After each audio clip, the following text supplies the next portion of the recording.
A country that forcibly ruled over India for nearly 200 years and committed lot of atrocities on Indians to maintain its rule has now become a preacher.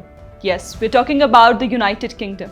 A UK parliamentary committee has released a report listing India among 12 countries accused of trying to silence or intimidate people living in Britain. The report titled Transnational Repression in the UK was published on Thursday. The report said that these 12 nations, including India, are targeting people living in Britain and asserted that such actions pose a threat to human rights and called on the Britain government to take stronger steps to stop this interference. But why are these British still so interested in India?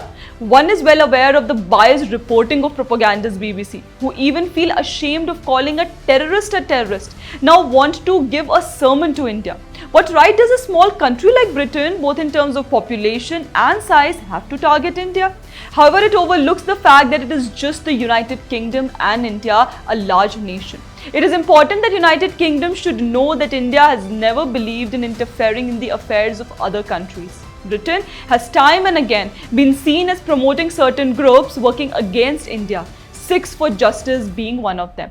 In the name of freedom of speech, they allow secessionist groups to prosper, and this is even leading to problems within their nation. But Brits have that mindset, or in other words, we may say a low IQ that goes too far to prove that they have high respect for dissidents and human rights, and of course, freedom of speech. And in quest to achieve these, they end up calling a terrorist an ordinary gunman.